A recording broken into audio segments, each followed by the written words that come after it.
Helmet compulsory, helmet પહેરવું જ જોઈએ. મનુષ્યનું જીવન બચતું હોય તેનાથી મોટું કંઈ નથી. પણ જે સરકાર હેલ્મેટનો કાયદો લાવી રહી છે એને ખરેખર રાજકોટ વાસીઓના, ગુજરાતની જનતાના જીવન વચ્ચે એમાં રસ છે.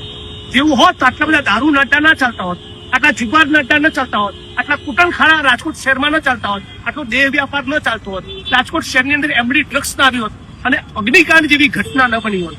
આ સરકારને મનુષ્યના જીવન બચાવવામાં રસ હોત તો ડીસાની ફેક્ટરીમાં આગ ન લાગી હોત અને હમણાં વડોદરા શહેરમાં બ્રિજ કોલેપ્સ થવાના કારણે, બ્રિજ તૂટવાના કારણે 20 થી વધારે નાગરિકોનું જીવન હુમાયા ન થયું હોત. એટલે બેસિકલી હેલ્મેટની કંપનીઓ જે હેલ્મેટનું મેન્યુફેક્ચરિંગ કરી છે એની ઘણી વાર સાંઠગાંઠ કેટલાક તંત્રના માણસો સાથે હોય છે. એમને રીઝવવા, એમનો ફાયદો કરાવવા, એમનો ગજવા ભરવા માટે લોકોને પરેશાન કરવામાં આવતા હોય છે. અને રાજકોટ વાસીઓનું ખાસ કેવું છે કે હેલ્મેટ અમને પહેરાવો, નો પ્રોબ્લેમ, અમે પહેરીશું, પણ એ પ્રમાણેના રોડ રસ્તા તો આપો.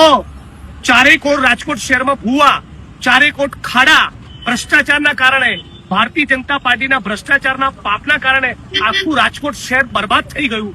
રાજકોટ જેતપુર હાઈવેની પરિસ્થિતિ કંગાળ છે, બિસ્માર છે. અને જેમ લોકોએ કહેલું કે રોડ નહીં તો ટોલ નહીં, એમ રાજકોટ વાસીઓનું આ મુદ્દે પણ કેવું છે કે રોડ નહીં, ખાડા ભૂવા નહીં પુરાય તો લોકોની હેલ્મેટ પહેરવાની તૈયારી નથી. એટલે રાજકોટના તંત્રે અને સરકારે ગંભીરતાપૂર્વક વિચાર કરવો જોઈએ. બીજી એક બહુ મહત્વની વસ્તુ ખાસ કહેવા માંગુ છું કે આપણા હર્ષ સંઘવીભાઈ ગૃહમંત્રીએ હમણાં રાજકોટ શહેરમાં અગાઉથી મેચ ફિક્સિંગ વાળો અગાઉથી અરજદારોને કહી રાખ્યું કે આવા સવાલ પૂછવાના, એવો કન્વીનિયન્ટ સગવડો ધર્મ જેને કહેવાય એવો એક લોક દરબાર રાખ્યો. આવનારા દિવસોમાં હું લોક દરબાર રાખીશ અને નકલી નહીં, અસલી લોક દરબાર હશે ત્યારે ખબર પડે કે રાજકોટ શહેરમાં કેવા ધંધા ચાલી રહ્યા છે અને રાજકોટ ભારતીય જનતા પાર્ટી એ કેવું શાસન ચલાવી રહ્યું છે. આવનારા દિવસોમાં હું ફરી રાજકોટ આવીશ અને હર્ષ સંઘવી જે નકલી લોક દરબાર કર્યો એની સામે અસલી જનસુનવાઈ, અસલી લોક દરબાર થશે અને સાચા અર્થમાં ત્યાં રાજકોટ વાસીઓ, રાજકોટ જિલ્લાના